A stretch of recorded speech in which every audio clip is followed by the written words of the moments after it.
time to wake up. It's Saturday morning. Find some milk and cereal. Grab a bowl and spoon. No, a bigger spoon. Head to the living room and take a seat on the floor while Joseph and Chris present to you Saturday Morning Cartoon! Hello everybody, welcome to Saturday Morning Cartoon Boom! This is a show where we wake up with the Saturday morning sun, pops on the floor, big old sugar cereal, share our favorite cartoons, both old and new. I'm Joseph. And I'm Chris. And this morning we watched Animals. Or is it just Animals? Animals. It's just a period. We said, forget the podcast. We went outside and we just watched Animals Frolic. Yeah, that's what we did. Oh man, there's like so many too, just wandering around doing nothing. Just frolicking. And we tried to throw metallic balls at them to see if we could capture them and then ensue in battling. Yeah. But they didn't really appreciate that. The heavier balls are not, you don't use those because you could definitely do some damage. Yeah, I tried to catch my own Caterpie. Yeah. It didn't go well. Yeah, mine splattered. It's Splatterpie. That's Splatterpie. the new name. Yep. So who suggested this one to us? This was suggested to us by Dan via iTunes. So thank you, Dan, for suggesting it and for leaving us a review on iTunes. We appreciate it. Yeah, thanks, Dan. So the show Animals ran from 2016 to 2018, created and developed by Phil Matarese and Mike Luciano, produced by Karen BBQ, Duplass Brothers Television, and Starburns Industries. It ran for 3 seasons, 30 episodes on HBO. For a short synopsis, whether it's lovelorn rats, gender-questioning pigeons, or aging bedbugs in the midst of a midlife crisis, the awkward small talk, moral ambiguity, and existential woes of non-human urbanites prove startlingly similar to our own. So it did feel very real. Like it was almost like watching a sitcom just with an animal skin on everything. It felt like a very Wes Anderson in this way. You're watching these animals go through these very like not happy life things. It's weird. Originally I would have called it like a comedy, but after watching it, like it's not all funny. Not all of it, no. Like some of it's pretty deep. It's definitely an experience, I'll give you that. Oh yeah. So who are some of the actors who played in this show? So there's only 2 consistent actors in this thing, and they are the ones that created the show. Every character named Phil, because there was many of them, was Phil Matarese, and every character named Mike was Mike Luciano. But there's tons of cameos. I'm not going to name all of them, but I am going to name just a couple.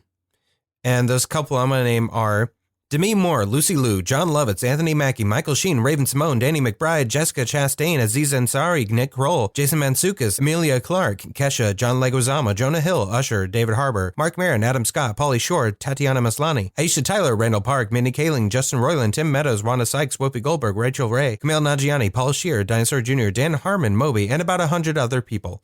So yeah, there's a lot of guest voices and cameos and stuff on here, and a few of them kind of playing themselves, interestingly enough, but themselves as animals. Like you could hear the voices, and there was one that never mind. I'll wait until we get there because there was one that I thought I knew who it was, but it was somebody else. Now I'm like, they sound a lot alike. So for free tasting marshmallows out of our big bowl of animal cereal, the large majority of the show's dialogue is improvised, and you can kind of feel that. Like it kind of seems like it is in places. I like that. I like that about it because it feels like real conversations. Yeah. Because of some of the dialogue, it felt a little bit like Rick and Morty, in the way that there's a lot of improv in certain parts of that show, like when they do like the commercials and stuff like that. It's just Dan and Justin just making up goofy stuff on the spot and just kind of going at it with each other. And yeah, like I definitely had some of the same feeling here, and I like when shows do that. Yeah, when it comes out naturally, it feels natural, and you get that sense in the show. I didn't know it was improvised at first, but after reading that, I'm like, oh yeah, like that totally makes sense. All natural. All natural. All the time. All animals. Ew. On animals. The project bypassed a traditional development and was financed with private equity money. The creators were able to make the show exactly how they wanted on a timetable that suited them, so they did the first 2 episodes and shopped them around different networks. So yeah, really, like what they did, they, like I said, made the first 2 episodes and then just kind of like stopped them around. And HBO finally picked them up. We saw the first one, but we didn't see the second one. But the first one was just like, they made it before the show was even like anything. They just made a couple episodes of it. And we're like, here's our idea. And what's great is sometimes pilots like are so much different than what you end up getting. But in this, like, it feels like an actual part of that universe. If you wouldn't have told me it was made separately, I would not have even known. And so right when they like shopped it to HBO, they were like, hey, give us 2 seasons of this. And the third one came later, but they right off the bat loved it and wanted more. I feel like the 3rd season must have been a little bit different, just judging from that last episode that we watched. But I know that when Dan was recommending this to us, I think he suggested it right before season 3 came out. That makes sense. Lastly, all episodes lead 2 characters/animals are voiced by the show creators, like you said, Phil and Mike, and they also appear in many of the live action sequences. And we start seeing more of those, or really we start seeing those in general, I guess in the 3rd season, like you said, or maybe even the 2nd. And I'll tell you a little bit about the seasons as we go through the episodes, because I read like a brief description of them. But had you ever heard of this show before No. it got suggested to us? I had no idea, but when I saw the first couple images from it, the art style of it looked pretty familiar, but I have no idea if that's any correlation or not. Yeah, all I knew about it was the art style. I had seen maybe promotional images of it before, but I knew nothing about it or what it was even about. I figured it was kind of a comedy and like an adult comedy since it's on HBO, and it was, but it was more than that. And we'll talk about it. Yeah. So let's go ahead and jump into the episodes of today's show. The very first episode, highest rated episode, of finally random listener chosen episode. Order may vary depending on how these episodes fall chronologically, but of course we have to start with the very first episode, which was Rats. Season 1, episode 1. A rat gets mating tips from his friend at a suburban party. A pair of police horses complain about an old acquaintance. A bedbug has a midlife crisis. Those things all happen. Yeah, I gotta tell you though, this out of the 3 we watched, this was actually my favorite. I think this is the funniest out of the 3 we saw. I mean, it was definitely the purest, and I think since it was like their first one, it kind of they had this idea and they just ran with it, and it totally worked for me. I loved it a lot. So it basically starts out with these 2 rats, of course named Mike and the other Phil. They're in this house. And it's really gross. I guess it's more of like an apartment or motel or something. And they're talking about this party that they're going to go to. One of them's bringing a cracker. And just the idea of that's funny is just like, and everyone, when you get to the party, everyone's super psyched about this cracker. And the other dude's bringing in paper plates and they keep kind of questioning it. Like, really? Paper plates? That's what you're doing? But first of all, not for kids. This is not for kids whatsoever. If you're a child, no. You're gonna maybe want to skip this episode and not let your parents know if you do indeed listen to it. Like, use headphones with this one. Yeah, like even if you're a kid, like it's not like one of those things where you can watch it and you'll have fun with it because like, oh, it's for adults. It's just like all these situations are very not adult in like they're all like pornographic or anything, but they're just all situations where you kind of have to have gone through something similar or lived some portion of your life to understand them and really relate. And the humor is very dry. So in a lot of places, so I don't think kids would even enjoy it, even if they did watch it. Yeah. And this part's about to be pornographic. So oh yeah. Well, this first part, sure. Yeah. The rats are seeing this dude and this woman have sex and like the woman sits on his face, but this comes back in a big way later. They get to this party, and I love, this is my favorite character of this episode is DJ Lab Rat, who is one of those like rats with the red eyes, and he's obviously been a lab rat because he has a human ear growing on his back. Yeah, like grafted to his back. Oh my God. What's great is because he's the DJ, like his headphones are attached to the ear on his back. Yeah, I thought that was super funny and I loved it. Part of the premise of this is Phil, who's the one that brought the paper plates, is very socially awkward.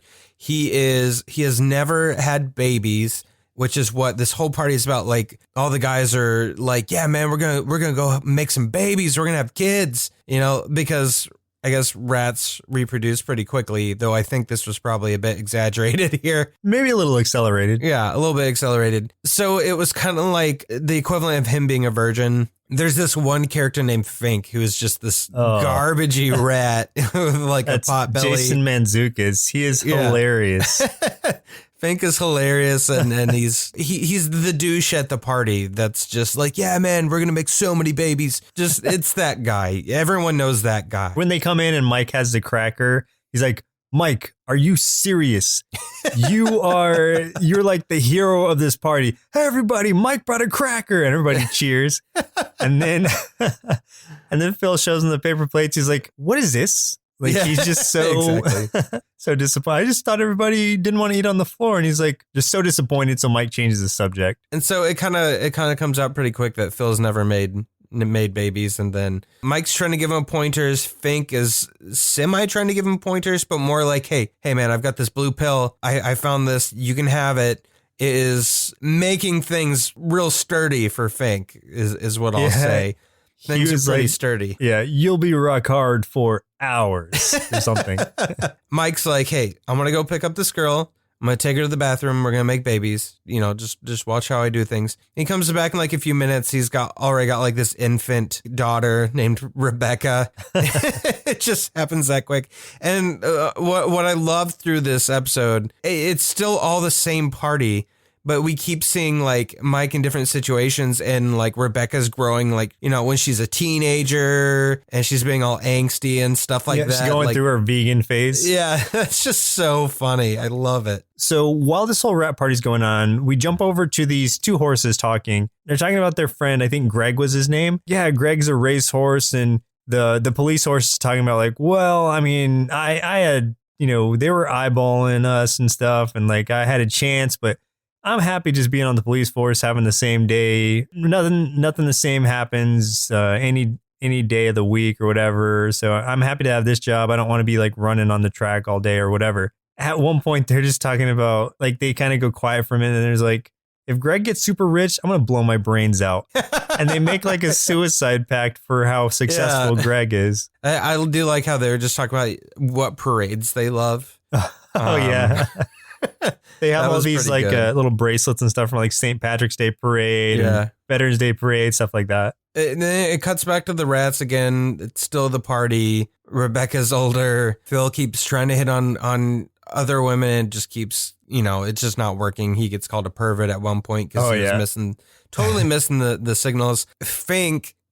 One of my things that I loved about him was we was talking to that group of female rats, and he's talking about his brother getting killed by the mousetrap. Phil, on the other hand, is just failing left and right. Like even this one baby rat pops out of the like couch just to spit on him and flip him off.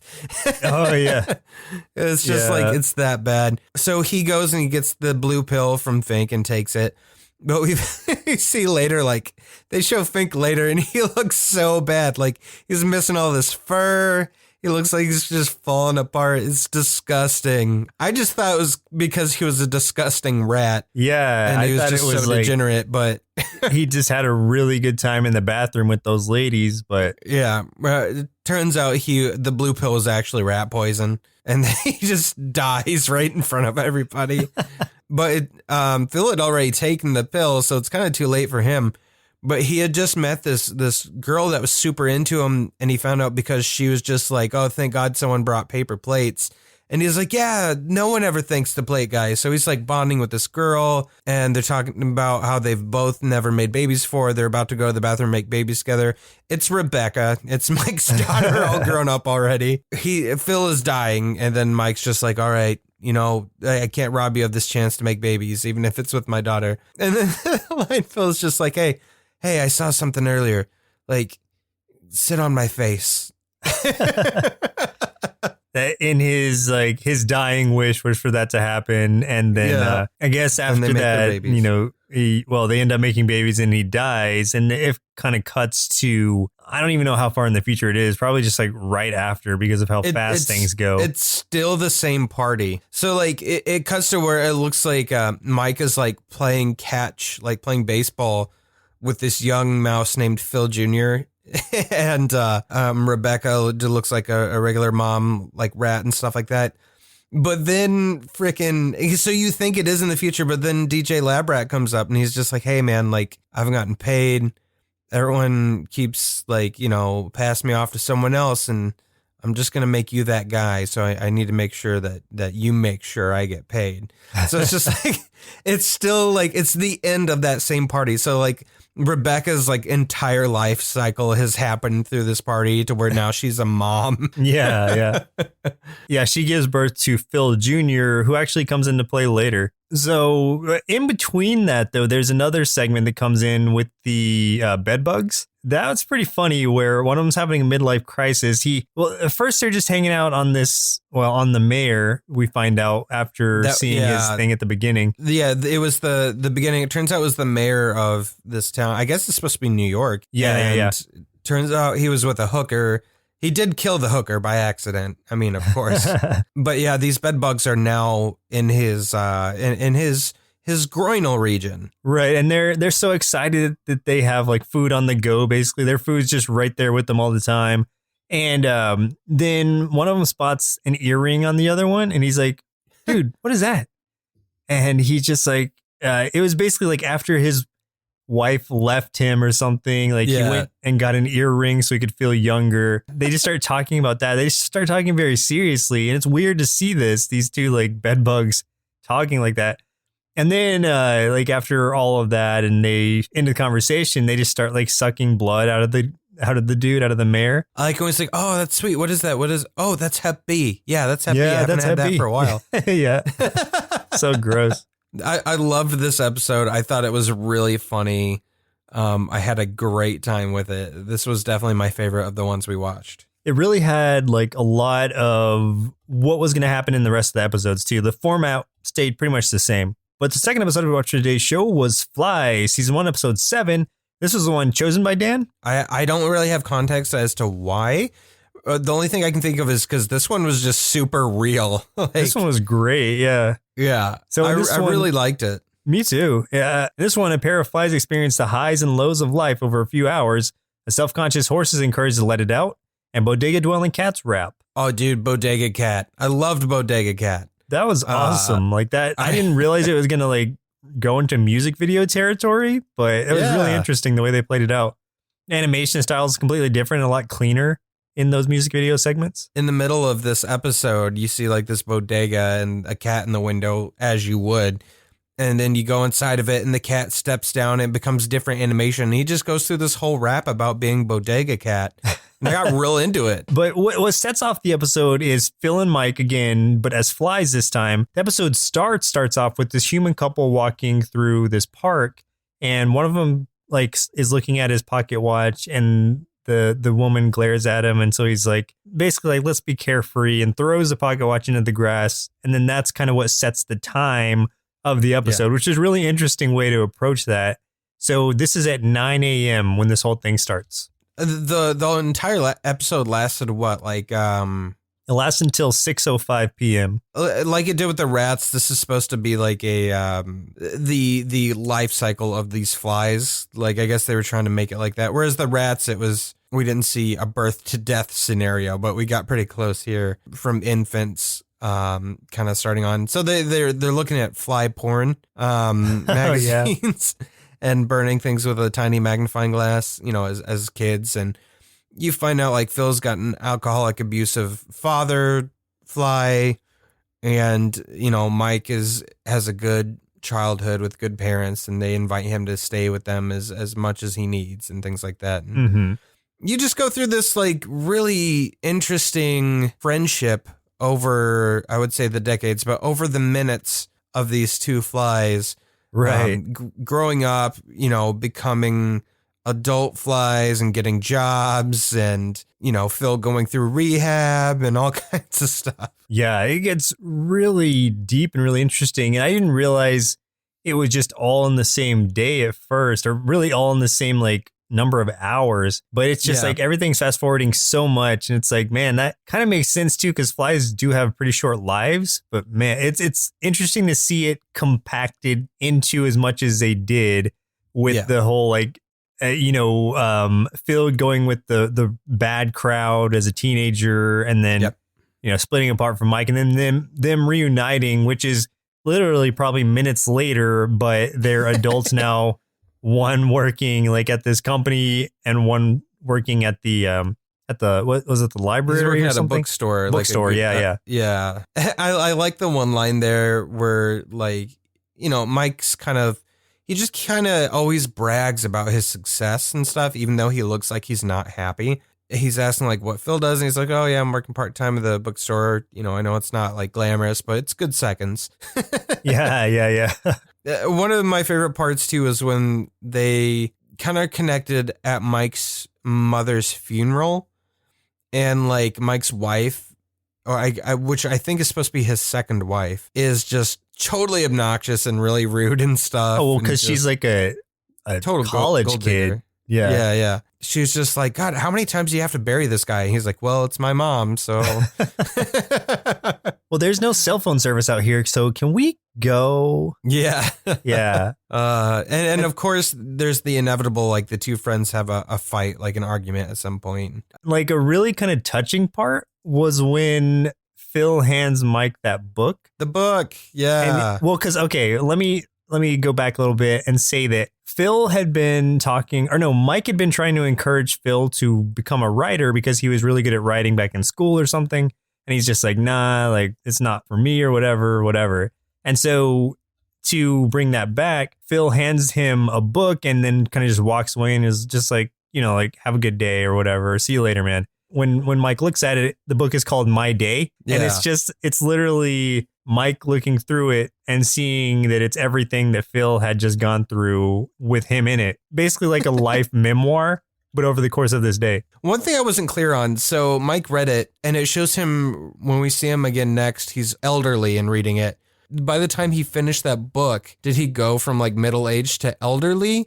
Or was this just showing him reading it like a second time as an old fly and then he goes to find Phil? You know, at first I thought it was him, like, after he read it, it took him not a long time, but just minutes. So he would be elderly at that point. But then when he met back up with Phil, when they were older, like he was talking about things that happened in between those two periods where he married a new woman and everything. So I was like, okay, so this has to be just him looking at it again. It's still in the same day, the same few hours, but it was just a transition, not necessarily him just finishing the book. Yeah, it was kind of cute when he was just like, I never got the author to sign it for me. Like, you know, he's trying to get his buddy to sign it because he's super proud of him and stuff. Yeah, so that's awesome. But yeah, I loved that whole story. Is very touching, even though it was done through the guise of two flies instead of humans. But it's a very human story. These are the most relatable flies I think I've ever seen. Seriously, I've never related to a fly as much as this. But we do have to talk about the interlude, aside from Bodega Cat, the one with the horses. And man, like this had me really laughing. I had a great time with this. It's these two horses that, you know, they're buggy horses for like rides around New York or whatever. One of the horses was absolutely Wanda Sykes. Oh, totally. Yeah. I wasn't sure who was voicing the other one, but it's basically the non-Wanda Sykes horse reveals that she's really got to pee, but she doesn't want to pee in public. You know, she goes in her stall. Let's say right here, let's call her Nanda Sykes, since she's not Wanda Sykes. She's Nanda Sykes. Okay, so we got Wanda and Nanda. So Nanda needs to pee really bad, but just, you know, has never done it in public. And Wanda is just like, how have you not done this? I like when they were talking about the blinders, the horse blinders. They're just like patriarchy. They're just like, yeah, break it apart. Listen to it. Blind hers, not blind hims. Patriarchal BS. Yeah. In the end, like they Wanda got Nanda to pee at the same time while Wanda was like, oh, I'm gonna take a dump at the same time here. Oh, and she was like, yeah, I'm gonna do a number 3. Yeah, 1 and 2 combined. And then she does it. That guy comes over and starts sweeping up, and she's like, "Look at that!" Then it zooms out, and you see Nanda like she's like, "Man, you peed a river or something." Like, there's all this pee, like it's literally like a giant puddle of pee under Nanda. That was hilarious. That was a great. Yeah. It was such a short 2 minutes. I don't know, maybe if even that, but it was really funny. So the episode ends with just some more fly kids finding a nudie magazine, and then it kind of just showing the passage and how time is like secular and stuff, or just like going back. Yeah. And then it goes back to the watch, and it's only 6:05 p.m. So it's like in that entire day, this whole thing has already reset. It was good. I liked that episode a lot. That was my favorite episode because of how like heartfelt it was with those two flies. So the last one we watched for today's show is Roachella, season 3, episode 10, which is the highest rated. This is actually the last episode too, and they canceled the series on season 3. So this is, for all intents and purposes, this is the last episode ever, unless they bring it back at some point. At the end of this episode, I had no idea what was happening. Okay, let me walk you through a tiny bit. Not that I understand it completely because we didn't catch all the in-between episodes. You know, in season 1, it's kind of focused on the mayor and something going on that end, on the human side of things. Season 2, I think it's some kind of like a crazy guy who makes some kind of like flesh-eating virus that he is forced to send to New York or something and essentially cause the apocalypse for humans, at least. And then season 3 is where the animals have taken over New York. And so they're just kind of living there and developing their own government and their own culture. Okay.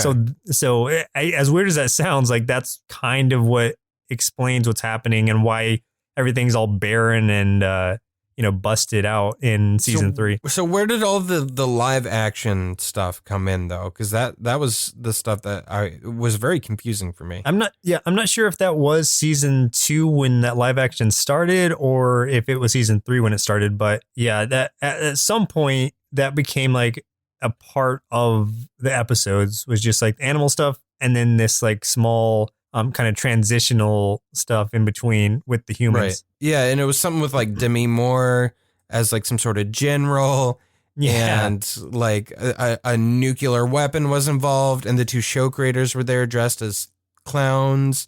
I don't know what was happening, but it was interesting. I'll give you that. Yeah, there was a lot we missed in between, but it still kept the same kind of like animal humor to it for sure. Yeah. This one was really funny because Roachella obviously is a nod to Coachella, which is the musical concert or large musical concert similar to Woodstock and whatnot. And Phil Jr. and Mike Jr., the rats who were related to the other ones, are working to kind of put this together, but they're terrible at it. They have no idea what they're doing, and like they aren't getting some of the musicians up there, or like they're not showing up on time. Everything's just not well done. They have like hardly any security. They have one security dog, and that dog's just kind of like, okay. Yeah, he doesn't really know what he's doing. Right off the bat, though, we get introduced to these two characters. There's an Amish turtle who's on Rumspringer. It's a female, but named Sherman, who meets a rabbit named Annie, who is vaping, and that's just hilarious seeing a rabbit vape. But like, there was a joke right off the bat that I thought was hilarious, and I'm glad that you mentioned Woodstock, because they see the character right away of Woodstock from Peanuts. He's super drunk. And he's like dreadlocks and stuff. He is. Oh my God, yes. Like Woodstock he's having a rough time after his stint on Peanuts. Yeah, I guess so. So yeah, Sherman is Sherman Torch Reform. Annie is trying to like scalp these tickets or really scam people into buying these fake tickets that are written on fruit roll-ups.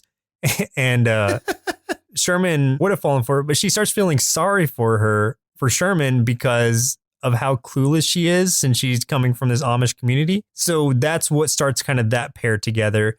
We also get the Wayward Sons, which are hilarious. So it's a wolf named Psycho who's the leader, and a flamingo named Hawk who is acting as if he is a hawk, sort of. Yeah, at least he's dating Psycho, the wolf, and I guess he thinks that she thinks he's a hawk. Because he does admit it later, and she's like, yeah, I know. Yeah. Where she's even like hawk, you have eyes like and he's like Steve Buscemi, and she's like, no, like a hawk. You have eyes like a hawk. Sherman, we jumped to Sherman getting drunk off of crab beer, and I think like he drank one beer and is just completely smashed, or she's just completely smashed. She's barfing everywhere and everything. That was actually really funny seeing that like barf on herself, and Annie's like, oh, there it is. Yeah. But at some point, like Sherman kisses Annie's hand and tells her she loves her. Yep. And it's just all this weird stuff going on. we've got Moby there, who's this group of pigs. And so they're singing, there's this pig song. Dinosaur Jr. comes out as beavers. I like these songs that they were singing too. Yeah, I loved the music of this show. Like pretty much all of the music in the show is stuff that I would listen to. I was pretty into it. And Dinosaur Jr.'s music video is like a beaver and a porcupine falling in love. Exactly. They make Tim the dog do the security dog do stand up. Oh yeah, because their last act. Show up. Right, and, right. Like, he thinks he's doing a good job because he's out there telling jokes, but it's really bad. But it's like somebody's like doing laser pointer stuff on his face, and he doesn't realize it, and everyone's laughing. So he thinks he's doing great. Yeah, he's like, "Wow, this is going better than I expected." Yeah, yeah. And so but there's no reveal to him that that's what's happening. So he goes off stage with his head held high. He's very proud of himself. And he is ready to start a career in stand-up afterwards. Yeah. Or Annie goes to the VIP area. Sherman's not allowed in because she's not dressed for the part. And so but she sees Bishop Thrustle in there, like with these strippers who are like little rats and stuff. I can't remember what they were, but so Annie gets in, and you think that she's basically left Sherman behind. But I do like what it jumps over to once they meet back up. Annie had gotten onto stage and did like a little rap thing, but basically like about Sherman, and the whole idea was to get Sherman up on the stage, and is trying to make Sherman's first time at Roachella like the best possible experience. Yeah, and so Sherman gets like crowd surfed up on stage. Yeah. It's funny when she goes into her turtle shell though, and it like looks like she's in a bedroom.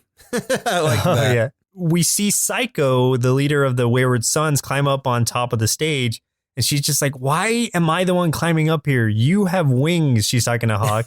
Yeah. And then she like plants what looks like a bomb up there, like dynamite. They just keep calling it their mysterious device or something like that. It seems like they're gonna like start some explosions or bomb the place, but what it actually turns into is pretty great. Yeah, it's basically like these little things as they finish their countdown all explode, but it's not like bombs. Instead, it's like these blow up Jim Carreys everywhere. Yeah, and like from different movies and stuff, and then they kind of take over Roachella and just go on this like rant about how Jim Carrey's funnier than Adam Sandler, and all the animals just all start fighting in this big riot about who's funnier, Jim Carrey or Adam Sandler. I like that the name Wayward Sons came from Carry On My Wayward Sons for Jim Carrey. Yeah. Things kind of stop coming to blows when Donna Lewis, who's a rat, comes out and starts singing, and it calms everyone down because they're like, "Oh, I haven't heard this song forever." And it's the only Donna Lewis song you guys know. If you're wondering, that's the one. We can't play that one probably because that'll probably get us in trouble. Some of the words are "I love you always forever." So yeah, everyone's heard it. You've heard the song. It. It's the only one of hers you've heard. But and this is where it gets weird, and I don't understand what's going on, because then it's just like you're seeing real life stuff of this bloodied guard and Demi Moore crawling around and hitting a button while these two clowns are crawling and bloody and screaming at her, and it launches a nuke. I don't know what's going on, man. I don't know how to. There's a talking receipt at some point. Yeah, like there's some weird. I guess the part that I didn't understand. Well, I mean a lot of it, but the biggest part was that the orb that for like somehow it stops the nuke in midair, but it also has the ability to transform inanimate objects into animate objects, I guess, or give them like personalities. Like that's how the receipt, the CVS receipt came alive. It also turns the nuclear bomb alive, and then the receipt gives it some kind of communication device so it can understand them or so it can hear them, and it names itself Mike, like Nuke Mike. Of course. And yeah, and that's when the episode just goes in such a weird direction, which I'm sure makes sense when tied to the rest of the mythology of it if you had seen earlier episodes of the third, maybe second season. But coming from season 1 to this last episode was a huge jump in tone entirely, or just like, not understanding what was happening at all. I guess the point was that Demi Moore was some sort of army general who was just like, we gotta nuke the animals. Sent the nuke over. The nuke was intercepted by this orb made to understand the animals. the animals sent the nuke back to New Jersey where the general was based. And the nuke's like, yeah, I'm coming for you. And then the nuke blows up New Jersey. Yep. And I guess that's what happens. I don't know, man. It's so weird. That's pretty much it. Yeah. That's just how they ended their series, really. An interesting way to end it. But very interesting. That's where I'm going with it. Yeah. Yeah. Well, Chris, looks like about time we send our inner kids to Roachella dressed up as Amish turtles on their Rumspringa. Then, assuming they aren't bombed by Nuke Mike, have them tell us what they thought of the show, Animals. Wow. I didn't know animals could be so real. And they grow old and die so fast. I can only imagine I've only got a few seconds left. And I just want to use them to say, I don't really understand this cartoon at all. But I liked it. So I gave it 4 bowls of Bodega Cat cereal out of 5. Even though I'm almost certain I should not have watched this show, as it was not at all suited for younger audiences, I still managed to be entertained by the witty, dry humor, and especially watching animals deal with situations in very human-like ways. On that same note, seeing them in this light really made parts of the show feel pretty serious and even sort of emotional. I can honestly say I've never felt so much empathy towards flies, that's for sure. Overall, I'd give Animals 4.5 big bowls of blue pill cereal out of 5, and it may not be everybody's cup of tea, and it's definitely not appropriate for kids, but I, for one, had a great time watching it. My biggest takeaway from this show was that sometimes it's okay to do number 3 outside, as long as you're near a horse, because there will always be some guy there to clean up after you. And now you know why I'm no longer allowed around horses. By public decree, it was like a little amendment to the city's own legislature. It just passed this last spring. But joke's on them because they got rid of all of the mounted cop things. There's no horses left for the police department. So I lose some, they lose some. That's what they get. That's what they get. Yeah. Don't test me or my ability to do numbers. Right. My ability to do basic math. Yeah. So do you have any final thoughts on Animals, period? At first, I thought it was just going to be very comedic and everything was just going to be kind of like the first episode was. And, I'm glad that a lot of that was still left in there. But at the same time, I am also happy that they took the opportunity to, while it's still comedy, it's almost like a deadpan, dry comedy in the sense that it's watching these animals go through, I guess, more human attributed crises that was just really interesting to watch from a different perspective. So I really enjoyed the show and I think you should check it out. I don't think it's going to be for everybody. You have to really appreciate kind of dry-ish humor from time to time. Some of it's very slapstick, but for the most part, it's just very straightforward. And as we said, some of it was just improv, but still, I think if you have the type of sense of humor that you can appreciate things like that, then you'll really enjoy it. I wasn't really too sure about the continuity of the show, but I still really enjoyed it. It was weird. It was quirky. It was funny. It was also really heartfelt at times. And it had that really fun observational style of humor that was also really deadpan. And it just throws these animals into these situations that could be human stories or at least metaphors for them. So really enjoyed it. I would definitely watch more of this, and I think I will. Yeah, I'd agree with that. So thank you, Dan, for suggesting this to us. I don't think I ever would have come across it otherwise. Yeah, same here. So thanks, Stan. Well, listeners, looks like a milk supply is now dry, so it's time for us to say goodbye. And next week, we'll be watching Men in Black, the series, suggested via YouTube by Christopher Valencia. Oh, man, that's awesome. I used to watch that series all the time. I'm excited now. I do remember watching this one, too, on Kids WB. So we'll see if it holds up. And if all else fails, we'll just use one of those mind erasers on each other and then forget we ever watched it. I've got a few other shows I'd like to do that with, if that's okay. Until next time, I'm Joseph. And I'm Chris. We'll see you next Saturday. Presented by Nerdsloth, a place for lazy nerds. If you like what you heard, consider donating at patreon.com/nerdsloth so we can continue bringing you quality shows. Be sure to also leave us a review and share your favorite episodes and clips on social media. If you're looking for more content, visit us at nerdsloth.com.